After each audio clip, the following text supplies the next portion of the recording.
Solution എന്ന പാഠത്തിലെ ആദ്യത്തെ വീഡിയോയിലേക്ക് എല്ലാവർക്കും സ്വാഗതം.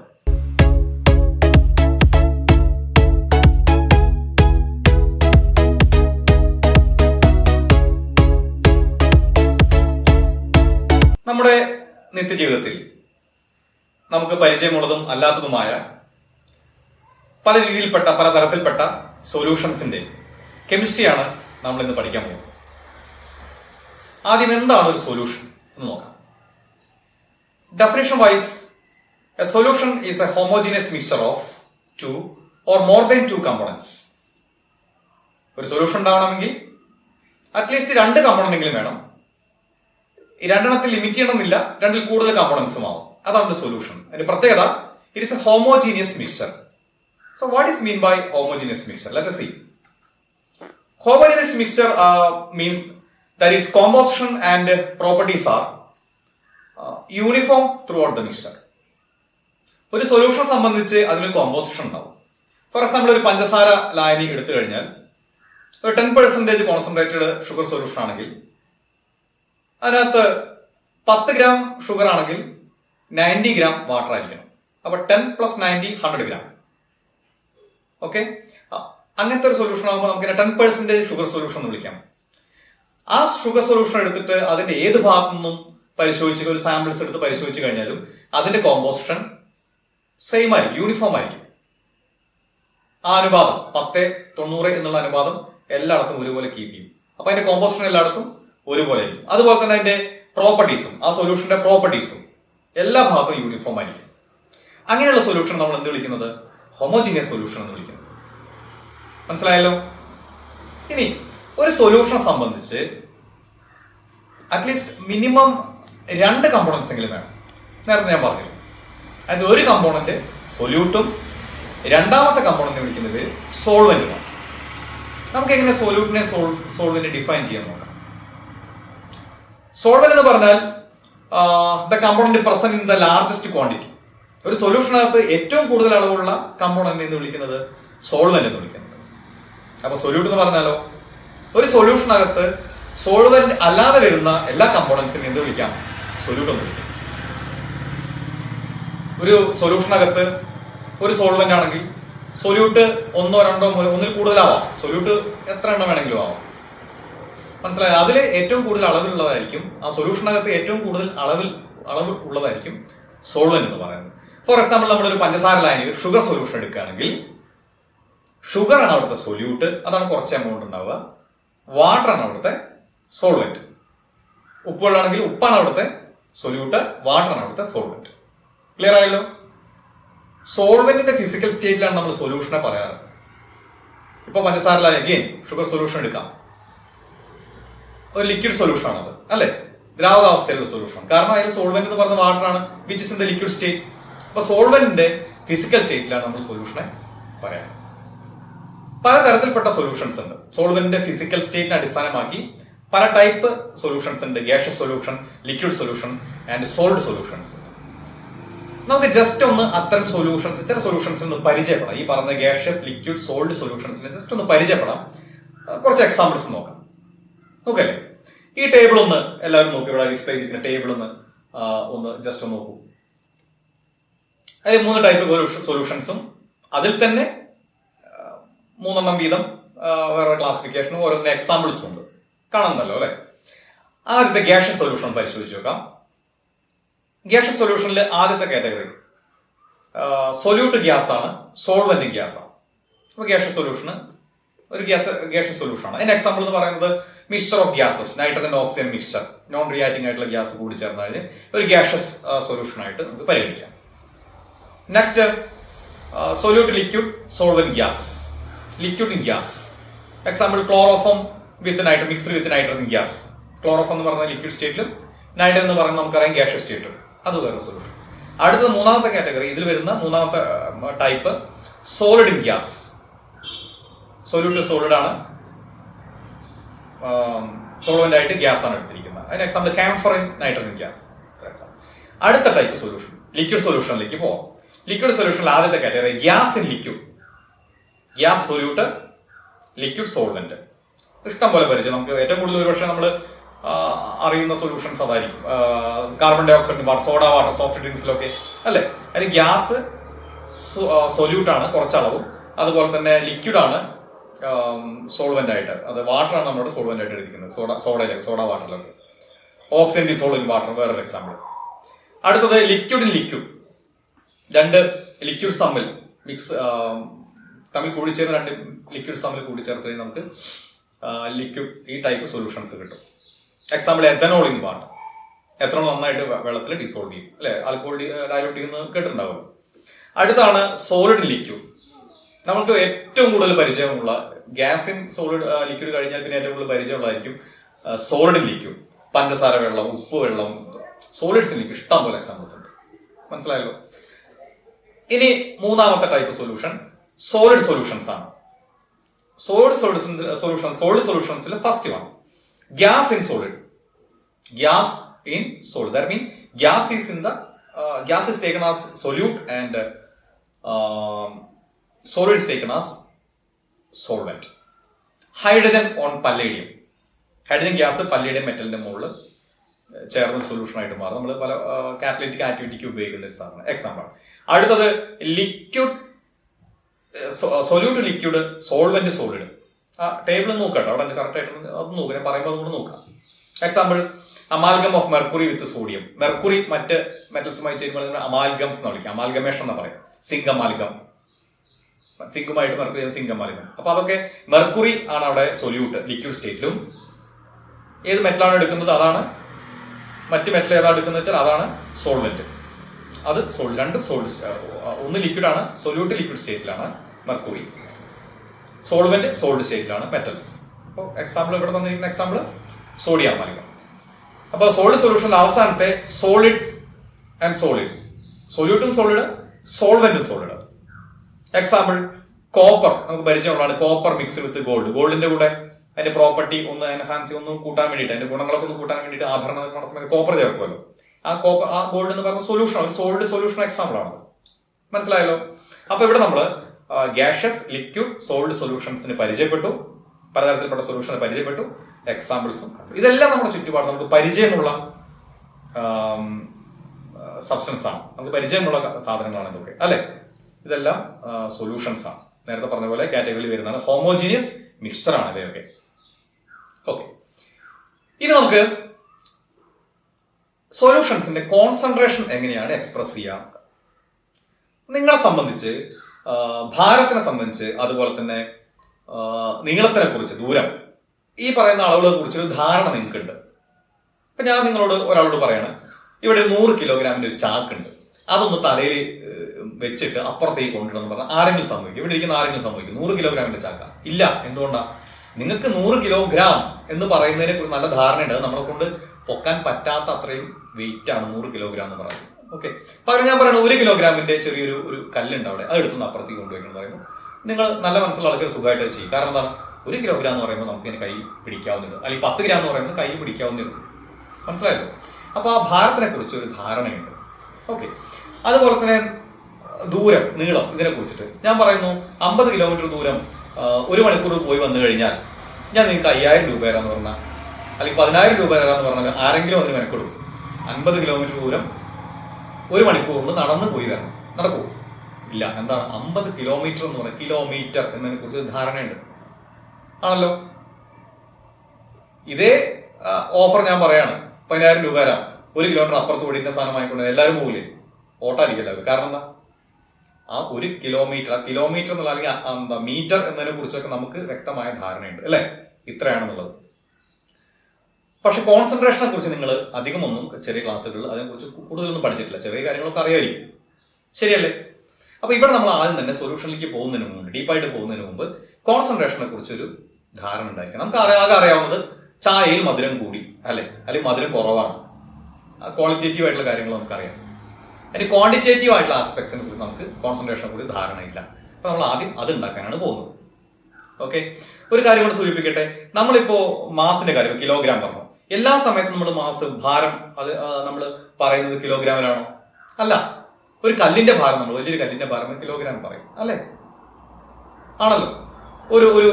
ഒരു പേനയുടെ ഇത് പറയുമ്പോൾ കിലോഗ്രാമിൽ പറയും എന്തിനാ പറയാ? ഗ്രാമിലാണ് പറയാ. സ്വർണം നമ്മൾ എങ്ങനെ പറയാറ്? ഗ്രാമിലാണ് പറയാ, ആണല്ലോ. അതുപോലെ ദൂരത്തിന്റെ കാര്യം പറയാം. ഇവിടുന്ന് തിരുവനന്തപുരത്തേക്ക് എത്ര ദൂരമുണ്ട്? പാലക്കാടിൽ നിന്നും തിരുവനന്തപുരത്തേക്ക് നമ്മൾ കിലോമീറ്ററിലെ പറയും, മീറ്ററിൽ പറയോ, ഇഞ്ചിൽ പറയോ, സെന്റിമീറ്ററിൽ പറയോ? ഇല്ല. എഗെയിൻ ഈ പേനയുടെ ദൂരം നമ്മൾ എങ്ങനെ പറയാം? കിലോമീറ്ററിൽ പറയോ? ഇതിന് 0.5 കിലോമീറ്റർ ഉണ്ട്, അങ്ങനെയൊക്കെ പറയൂ? ഇല്ല. എന്താ പറയുള്ളൂ? നമ്മൾ സെന്റിമീറ്ററിലോ അല്ലെങ്കിൽ ഇഞ്ചിലോ ഒക്കെ പറയുള്ളൂ, ആണല്ലോ. ഓക്കെ, അപ്പോ ഈ പറയുന്ന ഭാരം അല്ലെങ്കിൽ ദൂരം അത് അളക്കുന്ന യൂണിറ്റുകൾ ഓരോ സമയത്ത് നമ്മൾ ഓരോന്നാണ് ഉപയോഗിക്കുക. ചില സമയത്ത് മീറ്റർ ഉപയോഗിക്കും, ചില സമയത്ത് സെന്റിമീറ്റർ ഉപയോഗിക്കും, ചില സമയത്ത് കിലോമീറ്റർ ഉപയോഗിക്കുന്നുണ്ട്. മനസ്സിലായല്ലോ? അപ്പൊ ഓരോ സമയത്തും ഓരോ ആവശ്യമുള്ള സമയത്തും ഓരോ രീതിയിലാണ് നമ്മൾ ഉപയോഗിക്കുന്നത്. അതുപോലെ തന്നെ കോൺസെൻട്രേഷനും നമ്മൾ പല രീതിയിലും, സൊല്യൂഷൻസിന്റെ കോൺസെൻട്രേഷൻ നമ്മൾ പല രീതിയിൽ നമ്മൾ പറയാറുണ്ട്. ഓരോ സമയത്തും ഓരോ രീതിയാണ് നമ്മൾ അവലംബിക്കുന്നത്. അപ്പൊ അത് ഏതൊക്കെയാണ് നമുക്ക് നോക്കാം. ഓക്കെ, ആദ്യം നമ്മൾ കാണാൻ പോകുന്നത് മാസ് പെർസെന്റേജ് ആണ്. Mass percentage W/W. ഇവിടെ തന്നിരിക്കുന്ന ഇക്വേഷൻ നോക്കാം. മാസ് പെർസെന്റേജ് എന്താ തന്നിരിക്കുന്നത്?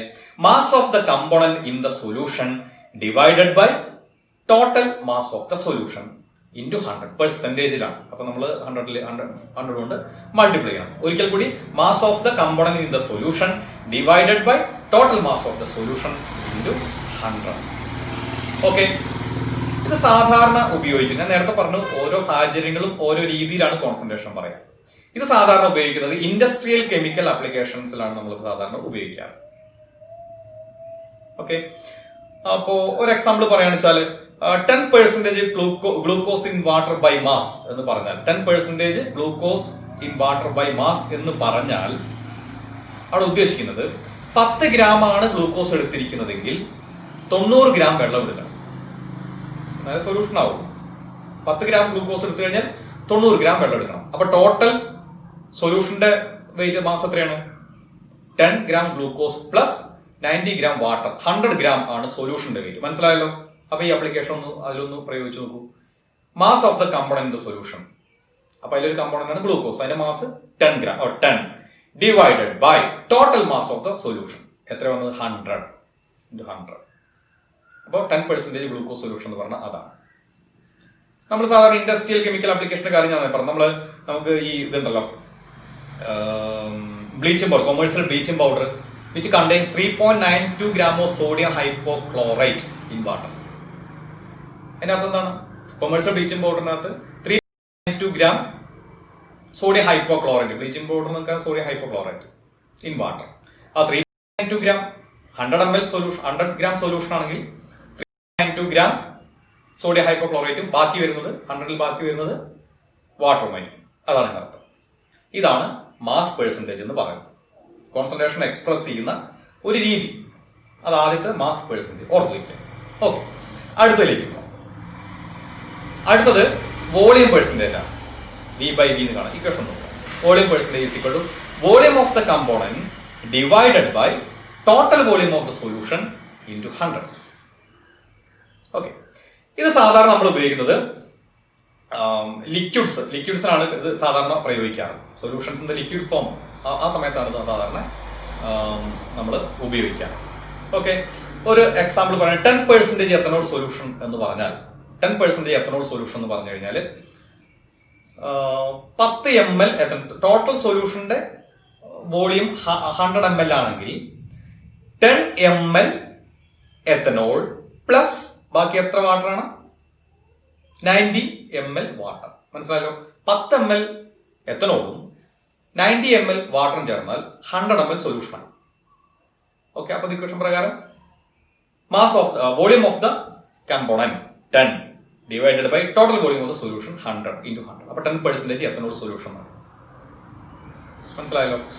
ഇപ്പൊ എത്തിലീൻ ഗ്ലൈക്കോൾ, ഇതിന് 1,2-ഡയോൾ നിങ്ങൾ നിങ്ങൾക്ക് അറിയാവുന്ന ഒരു കോമ്പൗണ്ട് ആണ് എത്തിലീൻ ഗ്ലൈക്കോൾ എന്ന് പറയുന്നത്. ഈ 35% എത്തിലീൻ ഗ്ലൈക്കോൾ ആണ് നമ്മൾ ആന്റിഫ്രീസ് ആയിട്ട് ഉപയോഗിക്കുന്നത്. അത് ഈ വാഹനങ്ങളുടെ റേഡിയേറ്ററിൽ, തണുപ്പ് ഉള്ള സ്ഥലത്തൊക്കെ വാഹനങ്ങളുടെ റേഡിയേറ്ററിൽ ഉപയോഗിച്ചു കഴിഞ്ഞാൽ ഫ്രീസിംഗ് പോയിന്റ് -17.6 ഡിഗ്രി വരെ താഴും. ആ ടെമ്പറേച്ചർ വരെ വെള്ളം ഐസാവാതെ നിൽക്കും. അപ്പൊ ആന്റിഫ്രീസ് ആയിട്ട് എന്താ പറയുക, റേഡിയേറ്ററിൽ യൂസ് ചെയ്യാറ്. 35% എത്തിലീൻ ഗ്ലൈക്കോൾ എന്നാണ് അതിനെ പറയാറ്. അപ്പൊ ഈ രീതിയിലാണ് വോളിയം പെർസെൻറ്റേജ് എക്സ്പ്രസ് ചെയ്യുന്നത്. ഓക്കെ, ഇനി അടുത്ത മൂന്നാമത്തെ ടൈപ്പാണ് mass by volume percentage. Mass by volume percentage ഇത് സാധാരണ നമ്മൾ ഉപയോഗിക്കുന്നത് ഈ മെഡിസിൻ, ഫാർമസി ആ മേഖലകൾ ആ സമയത്താണ് ഇത് ഉപയോഗിക്കുന്നത്. മെഡിസിൻസിന്റെ കേസിൽ ഫാർമസ്യൂട്ടിക്കൽ സാധനങ്ങളൊക്കെ അതിന്റെ കോൺസെൻട്രേഷൻ ഒക്കെ പറയുമ്പോൾ ഒരു മരുന്ന് കുപ്പി എടുത്ത് നോക്കിക്കഴിഞ്ഞാൽ അതിന്റെ മുകളിൽ ഉണ്ടാവും 100 ml കണ്ടെയ്ൻസ് ഇത്ര ഗ്രാം ഇന്ന കമ്പോണന്റ്, ഇത്ര ഗ്രാം ഇന്ന കമ്പോണന്റ്, മുകളിൽ ചെറിയ അക്ഷരത്തിൽ എഴുതിയിട്ടുണ്ടാവും 100 ml ഇന്ന കമ്പോണൻസ് ഇത്ര ഗ്രാം വീതമുണ്ട്, സൊല്യൂട്ട് ഇത്ര ഗ്രാം വീതമുണ്ട്. അതാണ് മാസ് ബൈ വോളിയം പെർസെൻറ്റേജ് പറയുന്നത്. Mass of the solute dissolved in 100 ml of the solution. അതാണ് ഇതിന്റെ അർത്ഥം. Mass of the solute dissolved in 100 ml of the solution. Clear ആയല്ലോ? നേരത്തെ പറഞ്ഞു commonly used in medicine and pharmacy. അതിനാണ് മരുന്ന് കുപ്പി എടുത്ത് നോക്കുക, അതിന്റെ മുകളിൽ ഉണ്ടാവും കേട്ടോ. അടുത്തതാണ് നാലാമത്തതാണ് parts per million. Parts per million എന്താണ്? ppm എന്ന് പറയും. എന്താണ് പാർട്സ് പെർ മില്യൺ നോക്കാം. Okay, number of parts of the component divided by total number of parts of all the component into 10⁻⁶. ഇതാണ് ppm, പാർട്സ് പെർ മില്യൺ. നിങ്ങൾ കേട്ടിട്ടുണ്ടോ ppm എന്നുള്ളത്? എവിടെയെങ്കിലും കേട്ടിട്ടുണ്ടോ? ഉണ്ടോ? എവിടെയാണ്? ഒന്ന് ഓർത്ത് വയ്ക്കാം. ഇത് ഉപയോഗിക്കുന്നത് ട്രേസ് എമൗണ്ട്, ഈ സൊല്യൂട്ട് വളരെ കുറഞ്ഞ എമൗണ്ട്, ട്രേസ് എമൗണ്ട് എന്ന് പറയാം. വളരെ കുറഞ്ഞ അളവിൽ ഗ്രാമിലൊന്നും പറയാൻ മാത്രം ഇല്ലാത്ത ഒരവസ്ഥ. കിലോഗ്രാം ഒക്കെ പോട്ടെ, ഗ്രാമിൽ പോലും എക്സ്പ്രസ് ചെയ്യാൻ പറ്റാത്ത അത്ര ലോ ക്വാണ്ടിറ്റി ഉള്ള, ലോ കോൺസെൻട്രേഷൻ സൊല്യൂട്ട് ആണെങ്കിൽ അത്തരം സമയത്താണ് നമ്മൾ ട്രേസ് എമൗണ്ട്. ആ ട്രേസ് എമൗണ്ട് ഉള്ള സമയത്ത്, ട്രേസ് എമൗണ്ടേ ഉള്ളൂവെങ്കിൽ അവിടെ നമ്മൾ ഉപയോഗിക്കുന്നതാണ് പാർട്സ് പെർ മില്യൺ എന്നുള്ളത്. ഈ ppm ഞാൻ നേരത്തെ ചോദിച്ചു, ppm നിങ്ങൾ ഓർക്കുന്നുണ്ട്? ഓർമ്മ വന്നപ്പോൾ എവിടെയാണ്? കഴിഞ്ഞ വർഷം എൻവയോൺമെന്റൽ കെമിസ്ട്രി എന്ന് പറഞ്ഞ പാഠം നമുക്കുണ്ടായിരുന്നു, അവസാന ഭാഗം അല്ലെ? എല്ലാവരും ഓടിച്ചു വിട്ട് തീർക്കുന്ന അവസാന ഭാഗം എൻവയോൺമെന്റൽ കെമിസ്ട്രി. നമ്മൾ കാര്യമായിട്ട് പഠിക്കേണ്ട ഒരു ഭാഗമാണ്, പക്ഷെ നമുക്ക് എന്തോ അവസാന ഭാഗത്താണ് ഏത് ബുക്ക് എടുത്തു കഴിഞ്ഞാലും അവസാന ഭാഗത്ത് എൻവയോൺമെന്റൽ കെമിസ്ട്രി ഉണ്ടാവും. എനിവേ അത് വിടാം. പിന്നെ അവിടെ നിങ്ങൾ പൊല്യൂട്ടൻസിന്റെ കാര്യം, അറ്റ്മോസ്ഫിയർ പൊല്യൂഷൻ നമുക്ക് പഠിക്കാനുണ്ട് അല്ലെ? Water pollution, soil pollution, air pollution ഒക്കെ പഠിക്കേണ്ടത്. അവിടെയൊക്കെ പൊല്യൂട്ടൻസിനെ എക്സ്പ്രസ് ചെയ്യുന്നത്, എത്ര എമൗണ്ട് ഉണ്ടെന്ന് പറയുന്നത് നമ്മൾ കിലോഗ്രാമിലോ ഗ്രാമിലോ ഒന്നും അല്ലായിരുന്നു. അവിടെ മൈക്രോഗ്രാം അല്ലെങ്കിൽ പാർട്സ് പെർ മില്യണിലാണ് പറയാം. വളരെ ചെറിയ എമൗണ്ടിനെ സൂചിപ്പിക്കാനാണ് പാർട്സ് പെർ മില്യൺ ഉപയോഗിക്കുന്നത്. അത് മനസ്സിലായി കാണുന്നു വിചാരിക്കും. വേറൊരു രീതിയാണ് മോൾ ഫ്രാക്ഷൻ. മോൾ ഫ്രാക്ഷൻ നമ്മൾ സാധാരണ ഉപയോഗിക്കുന്നത് ഈ സൊല്യൂഷൻസിന്റെ ഫിസിക്കൽ സ്റ്റേറ്റ് ഒക്കെ, വേപ്പർ പ്രഷർ, ഇങ്ങനെയുള്ള കാര്യങ്ങളൊക്കെ ഒരു താരതമ്യം ചെയ്യുമ്പോൾ, ഒരു കമ്പാരിസൺ ഒക്കെ വരുമ്പോഴാണ് നമ്മൾ മോൾ ഫ്രാക്ഷൻ പറയാറ്. ഇന്ന സൊല്യൂഷൻ്റെ മോൾ ഫ്രാക്ഷൻ ഇതാണ്, ഇന്ന സൊല്യൂഷൻ്റെ ഇന്ന കമ്പോണന്റിന്റെ മോൾ ഫ്രാക്ഷൻ ഇതാണ് എന്നൊക്കെ പറയും. അപ്പോൾ ആ സമയത്താണ് നമ്മൾ മോൾ ഫ്രാക്ഷൻ ഉപയോഗിക്കുന്നത്. ഓക്കെ, മോൾ ഫ്രാക്ഷൻ സാധാരണ നമ്മൾ ഉപയോഗിക്കുന്നത് എക്സ് പോലെ ഒരു സിമ്പലാണ്, കൈ എന്നാണ് പറയുക. കൈ, അതാണ് നമ്മൾ അതിനെ എക്സ്പ്രസ് ചെയ്യാൻ വേണ്ടി കൈ, CHI, കൈ. മോൾ ഫ്രാക്ഷൻ അങ്ങനെയാണ് നമ്മൾ സിമ്പൽ വെച്ച് സൂചിപ്പിക്കാറ്, ഇൻഡിക്കേറ്റ് ചെയ്യാറ്. എന്താണ് നമുക്ക് മോൾ ഫ്രാക്ഷൻ നോക്കാം. Mole fraction definition: number of moles of a component divide by total number of moles of all the components in the solution. Number of moles എന്താണെന്നുള്ള കാര്യത്തിനെ കുറിച്ച് എല്ലാവർക്കും അടിസ്ഥാനപരമായിട്ടുള്ള വിവരമുണ്ട്. കാരണം 10ാം ക്ലാസ്സിൽ 10th സ്റ്റാൻഡേർഡ് ഓൺവേർഡ്സ് നിങ്ങൾ അതിനെക്കുറിച്ച് നന്നായിട്ട് പഠിക്കുന്നത്. What is mean by mole? Mole എന്താണ്? എങ്ങനെ how can we find out number of moles? Tell me, how can we find out number of moles? Number of moles is equal to, അതെങ്ങനെ represent ചെയ്യാം? Small letter N അല്ലേ? Small letter N. Number of moles is equal to mass of the given substance divide by molar mass of the substance. Sodium ഹൈഡ്രോക്സൈഡിന്റെ കാര്യം എടുക്കുകയാണെങ്കിൽ 10 gram sodium hydroxide തന്നു കഴിഞ്ഞാൽ അതിൽ എത്ര നമ്പർ ഓഫ് മോൾസ് ഉണ്ട് നിങ്ങൾ എങ്ങനെ കണ്ടുപിടിക്കും? തന്നിരിക്കുന്ന ഗിവൺ മാസ് എത്രയാണ്? 10 ഗ്രാം. ആ 10 divide by molecular mass of the substance. Sodium hydroxide molecular mass നമുക്കറിയാം, ആരും പറയും 40 ഗ്രാം. അപ്പൊ 10/40, അതാ 10/14, ഇതാ 40. ഇതാണ് അതിന്റെ നമ്പർ ഓഫ് മോൾസ് ആണല്ലോ. ഓക്കെ, അപ്പൊ നമ്പർ ഓഫ് മോൾസ് വെച്ച് നമുക്ക് എങ്ങനെ മോൾ ഫ്രാക്ഷൻ കണ്ടുപിടിക്കാം? ഡെഫിനിഷൻ അവിടെ ഉണ്ട്. എന്താണ് പറയൂ? Number of moles of the component divide by total number of moles of all the component. നമ്മളിവിടെ കൺസിഡർ ചെയ്യുന്നത് ഒരു ബൈനറി സൊല്യൂഷനാണ്. നിങ്ങൾ പഠിക്കാൻ പോകും ഈ പാഠത്തിൽ സൊല്യൂഷൻസിൽ പല കമ്പോണൻസ്, മോർ ദാൻ 2 കമ്പോണൻസ് ഉണ്ടാവാം സൊല്യൂഷനിൽ. നേരത്തെ പറഞ്ഞു സൊല്യൂട്ടും സോൾവെന്റും ചേർന്ന സൊല്യൂഷനായി ഇഷ്ടംപോലെ സൊല്യൂട്ട് ആവാം. അപ്പോൾ ഇഷ്ടംപോലെ കമ്പോണൻസ് ആവാം ഒരു സൊല്യൂഷനകത്ത്. 3, 4, 5 കമ്പോണൻസ് ഒക്കെ ആവാം സൊല്യൂഷനകത്ത്. പക്ഷെ നമ്മളിവിടെ പഠിക്കാൻ പോകും, നിങ്ങളുടെ സിലബസിലുള്ളത് പഠിക്കാൻ എളുപ്പത്തിന് വേണ്ടി ഒരു 2 കമ്പോണന്റ് സൊല്യൂഷന്റെ കാര്യങ്ങൾ മാത്രമേ നമ്മൾ ഡീൽ ചെയ്യുന്നുള്ളൂ. ബൈനറി സൊല്യൂഷൻസ് എന്നാ പറയാം. 2 കമ്പോണന്റുള്ള സൊല്യൂഷൻ എന്ത് വിളിക്കും? Binary solutions. ഓക്കെ, നമുക്ക് 2 കമ്പോണന്റ് എടുക്കാം. Component A and component B. We have a solution by mixing components A and B. 2 components എയും ബിയും മിക്സ് ചെയ്ത് നമുക്കൊരു സൊല്യൂഷൻ ഉണ്ട്. Consider that solution. Okay, A എന്ന് പറയുന്ന കമ്പോണന്റിന്റെ മോൾ ഫ്രാക്ഷൻ കാണണമെങ്കിൽ നമുക്ക് ഡെഫിനിഷൻ വൈസ് എന്ത് പറയാം? മോൾ fraction of A, chi a is equal to number of moles of A divided by total number of moles. Total number of moles എന്ന് പറയുമ്പോൾ number of moles of A plus number of moles of B. മനസ്സിലായോ? നമുക്ക് 2 component അല്ലേ ഉള്ളൂ. അപ്പോൾ മോൾ fraction of A, chi a is equal to number of moles of A, Na divided by total number of moles. That means number of moles of A plus number of moles of B. അങ്ങനെയാണെങ്കിൽ മോൾ fraction of A കണ്ടുപിടിക്കാം. അതിന്റെ meaning ഇതാണ്. Okay, total number of മോൾസിൽ എത്ര percentage അല്ലെങ്കിൽ അതിന്റെ എത്ര പാർട്ടാണ് A എന്ന് പറയുന്ന കമ്പോണന്റ് നമ്പർ ഓഫ് മോൾസ്. അതാണ് ഇതിന്റെ മീനിങ്. മനസ്സിലായല്ലോ? ഓക്കെ, അങ്ങനെ number of mall fraction of B എങ്ങനെ കണ്ടുപിടിക്കും? Chi b എങ്ങനെയുണ്ട്? Chi b is equal to NB by Na plus NB ആണല്ലോ. ഓക്കെ, അപ്പൊ നമ്മളൊരു സൊല്യൂഷൻ നമ്മൾ കൺസിഡർ ചെയ്യും. ബൈനറി സൊല്യൂഷൻ എന്നല്ല, ഒരുപാട് കമ്പോണന്റ് ഉള്ള i കമ്പോണന്റ് ഉള്ള സൊല്യൂഷൻ നമ്മൾ കൺസിഡർ ചെയ്യും. i കമ്പോണന്റ്സ് ഉള്ള സൊല്യൂഷൻ കൺസിഡർ ചെയ്യും. അപ്പൊ മോൾ ഫ്രാക്ഷൻ ഓഫ് ith കമ്പോണന്റ് എങ്ങനെ കണ്ടുപിടിക്കും? മോൾ fraction of ith component chi I is equal to Ni, number of moles of ith component divided by total number of moles അല്ലേ. അപ്പൊ number of moles of first component plus number of moles of second component plus number of moles of third component plus etc number of moles of ith component. Equation നോക്കാം. മനസ്സിലായി? is equal to Nai sum of all number of moles of all the components. മനസ്സിലായല്ലോ? ഒരു സൊല്യൂഷനകത്ത് ഒരു 3 component ഉണ്ടെന്ന് വിചാരിക്കാം. A B C എന്ന് പറയുന്ന 3 component ഉണ്ട്. chi a എന്ന് പറഞ്ഞ മോൾ fraction of A, chi b എന്ന് പറഞ്ഞാൽ മോൾ fraction of the component B, chi c എന്ന് പറഞ്ഞാൽ മോൾ fraction of the component C ആണല്ലോ. എല്ലാ മോൾ ഫ്രാക്ഷനും കൂടി കൂട്ടിച്ചേർത്ത് എന്ത് കിട്ടും? എല്ലാതും കൂടെ കൂട്ടിച്ചേർത്ത് ആ സൊല്യൂഷന് 3 കമ്പോണന്റ് ഉണ്ട്. എല്ലാ കമ്പോണന്റ്സും കൂടെ കൂട്ടിച്ചേർത്ത് എന്താ കിട്ടുക? 100%. സൊല്യൂഷൻ കംപ്ലീറ്റ് ആയില്ലേ? കമ്പോണന്റ്സ് എല്ലാം കൂടി ചേർന്നാൽ 100%. Solution 100% full. മനസ്സിലായല്ലോ? ദാറ്റ് മീൻ മോൾ ഫ്രാക്ഷൻസ് എല്ലാതിന്റെയും മോൾ ഫ്രാക്ഷൻ കൂട്ടിച്ചേർത്ത് നമുക്ക് എന്ത് കിട്ടും? 1 കിട്ടും. മനസ്സിലായല്ലേ? Mole fraction of A plus mole fraction of B plus mole fraction of C is equal to 1. That mean complete ആയി, എല്ലാം ഉണ്ട് അർത്ഥം. ക്ലിയർ ആയല്ലോ? ഇനി അടുത്തൊരു എക്സ്പ്രഷൻ ആണ് മൊളാരിറ്റി. മൊളാരിറ്റി എന്ന് പറഞ്ഞാൽ number of moles of solute dissolve in 1 litre of the solution. ശ്രദ്ധിക്കുക, number of moles of solute dissolved in 1 litre of the solution or 1 cubic decimetre of the solution. അതാണ് molarity എന്ന് പറയുന്നത്. Molarity ഈ കാണാനുള്ള equation molarity is equal to moles of solute divided by volume of solution in litre. Volume of solution in ലിറ്ററിലാണ്. Okay, അപ്പൊ 1 ലിറ്ററിലുള്ള സൊല്യൂട്ടിന്റെ മോളുകളുടെ എണ്ണമാണ് എന്ന് പറയുന്നത്. ക്യാപിറ്റൽ ലെറ്റർ എം കൊണ്ടാണ് സൂചിപ്പിക്കാറ് കേട്ടോ, മൊളാരിറ്റി സൂചിപ്പിക്കാറ്. ക്ലിയർ ആയല്ലോ? നമുക്ക് ഒരു പ്രോബ്ലം കൂടി ജസ്റ്റ് നോക്കാം. മൊളാരിറ്റി മെഷർ ചെയ്യാനുള്ള ഒരു പ്രോബ്ലം. ഈ പ്രോബ്ലം നോക്കുക. എന്താണ്? Calculate the molarity of A solution containing 5 gram of sodium hydroxide in 450 ml of solution. അപ്പൊ സൊല്യൂട്ട് ഇവിടെ എന്താണ്? സോഡിയം ഹൈഡ്രോക്സൈഡ് ആണ് സൊല്യൂട്ട് ആണല്ലോ.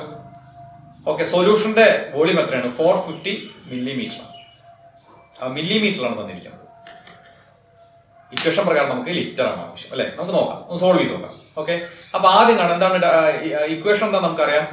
Molarity is equal number of moles of solute, ഇവിടെ solute sodium hydro divided by volume of the solution in litre എന്നാണ് പറഞ്ഞിരിക്കുന്നത്. അപ്പൊ നമുക്ക് നോക്കാം. ഇവിടെ 5 gram ആണ് സോഡിയം ഹൈഡ്രോക്സൈഡ് സൊല്യൂട്ട്. അപ്പോൾ number of moles of sodium hydroxide is equal to 5 by അത് ഗിവൺ മാസ്, അതായത് 5 ബൈ അതിന്റെ മോളിക്കുലർ മാസ് എത്രയാണ്? 40. Sodium hydroxide molecular mass 40. അപ്പോൾ 5 by 40 is equal to 0.125 mole. Sodium hydroxide number of moles പറഞ്ഞാൽ 0.125 മോൾ. Clear ആയല്ലോ? ഇനി നമുക്ക് ഇക്വേഷനിലേക്ക് സൊല്യൂഷന്റെ വോളിയം തന്നിട്ടുണ്ട്. എത്രയാണ്? 450 ml ആണ്. അതിന് നമ്മൾ ലിറ്ററിലേക്ക് മാറ്റുമ്പോഴോ 450/1000. അതൊക്കെ അറിയാലോ, ചെറിയ കാര്യങ്ങളല്ലേ. അപ്പൊ ഇതെല്ലാം കൂടി നമ്മൾ ആ ഇക്വേഷനിൽ അപ്ലൈ ചെയ്യുമ്പോൾ, മൊളാരിറ്റിയിൽ അപ്ലൈ ചെയ്യുമ്പോൾ അത് നോക്കുക, പ്രോബ്ലം സോൾവ് ചെയ്തിട്ടുണ്ട്. നോക്കുക, നമുക്ക് കിട്ടുന്ന ഇക്വേഷൻ 0.278 മോൾ പെർ ലിറ്റർ അല്ലെങ്കിൽ മോൾ പെർ ഡെസിമീറ്റർ ക്യൂബ്. ഇനി അടുത്തത്, അതായത് അടുത്ത എക്സ്പ്രഷൻ കോൺസെൻട്രേഷൻ എക്സ്പ്രഷൻ മൊളാലിറ്റി ആണ്. സ്പെല്ലിംഗ് മാറ്റേണ്ട, മൊളാലിറ്റി സ്മോൾ ലെറ്റർ എം കൊണ്ടാണ് സൂചിപ്പിക്കുന്നത്. It is defined as number of moles of solute per kilogram of the solvent. വ്യത്യാസം മനസ്സിലാക്കാം. മൊളാലിറ്റിയും തമ്മിലൊന്ന് വ്യത്യാസം മനസ്സിലാക്കി പഠിക്കാം. മൊളാലിറ്റി എന്തായാലും number of moles of solute per litre of the solution. എന്നാൽ മൊളാലിറ്റിയോ number of moles of solute per kilogram of the solvent. Okay, equation ഒന്ന് നോക്കാം. Number of moles of solute by mass of solvent in kilogram. Okay, ചെറിയ ചെറിയ കാര്യങ്ങളേ ഉള്ളൂ, simple കാര്യങ്ങളാണ്. നമുക്ക് problem നോക്കാം. ഈ പ്രോബ്ലം ഒന്ന് വായിക്കാം. Calculate the molality of 2.5 gram of ethanoic acid. Ethanoic acid CH3COH in 75 gram of benzene. അപ്പൊ എഥനോയിക് ആസിഡ് ആണ് അവിടെ സൊല്യൂട്ട്, ബെൻസീൻ ആണ് സോൾവെന്റ്. മനസ്സിലായല്ലോ? രണ്ടിന്റെയും എഥനോയിക് ആസിഡ് 2.5 gram വന്നിട്ടുണ്ട്, ബെൻസീൻ ആണെങ്കിൽ 75 gram വന്നിട്ട്. നമുക്ക് നോക്കാം, സോൾവ് ചെയ്തോ നോക്കൂ. ആദ്യം നമുക്ക് എന്ത് കണക്കാക്കണം. എഥനോയിക് ആസിഡിന്റെ മോളർ മാസ് 60 gram അവിടെ കാൽക്കുലേറ്റ് ചെയ്ത് വെച്ചിട്ടുണ്ട്. അത് ഈസി അല്ലേ? CH3COH മോളിക്കുലർ ഫോർമുല വന്നിട്ട് അത് വെച്ച് മോളിക്കുലർ മാസ് കണക്കാക്കാം. 10ാം ക്ലാസ് മുതൽ നിങ്ങൾ പഠിച്ച് +1 ഒന്നുകൂടി കൂട്ടി ഉറപ്പിച്ച് വന്ന സാധനമാണ് അത്. 60 gram ആണ്. അപ്പോൾ എത്ര മോൾസ് ഉണ്ട്? എഥനോയിക് ആസിഡിന്റെ മോൾസ് കണക്കാക്കിയിരിക്കുന്നത് 2.5/60 അല്ലെ? W ബൈ മോളിക്കുലർ മാസ്, നമുക്ക് given mass by molecular mass 2.5/60, 0.0417 mole ethanoic acid ഉണ്ട്. ഇനി ബെൻസീൻ തന്നിരിക്കുന്നത് എത്രയാണ്? 75 gram ആണ്. 75 gram ആണ്. അപ്പൊ നമുക്ക് എന്നെ കിലോഗ്രാമിലേക്ക് മാറ്റണം. അപ്പൊ എങ്ങനെ മാറ്റും? 75/1000. അതൊക്കെ അറിയാമോ? ഇനി ഇക്വേഷനിൽ അപ്ലൈ ചെയ്യാം. Molality of ethanoic acid is equal to moles of ethanoic acid divided by mass of benzene in kilogram. അപ്പോൾ അവിടെ എല്ലാം സബ്സ്റ്റിറ്റ്യൂട്ട് ചെയ്ത് കഴിഞ്ഞാൽ നമുക്ക് കിട്ടും 0.556 മോൾ പെർ കിലോഗ്രാം എന്ന് കിട്ടും. അതാണ് മൊളാലിറ്റി. ഇത്രയാണ് നമ്മൾ സൊല്യൂഷൻസിന്റെ കോൺസെൻട്രേഷൻ എക്സ്പ്രസ് ചെയ്യാൻ ഉപയോഗിക്കുന്നത്.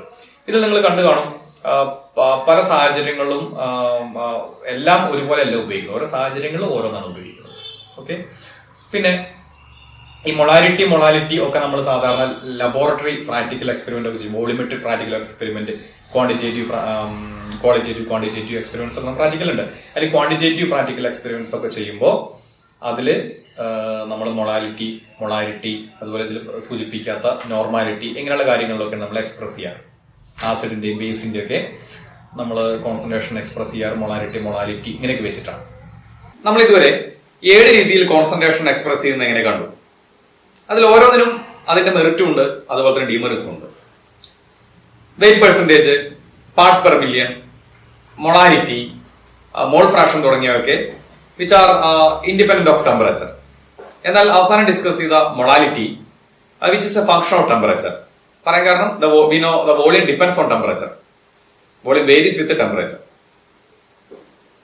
ഇതുവരെ നമ്മൾ പല രീതിയിൽ പല സാഹചര്യങ്ങളിൽ എങ്ങനെയാണ് കോൺസെൻട്രേഷൻ എക്സ്പ്രസ് ചെയ്യുക എന്നുള്ളതാണ് നമ്മൾ ഈ വീഡിയോയിൽ ഡിസ്കസ് ചെയ്തത്. എല്ലാവർക്കും മനസ്സിലായി എന്ന് വിചാരിക്കുന്നു. സൊല്യൂഷൻ എന്ന പാഠത്തിലെ കൂടുതൽ വിശേഷങ്ങളുമായി അടുത്ത വീഡിയോയിൽ കാണാം. അതുവരെ ബൈ.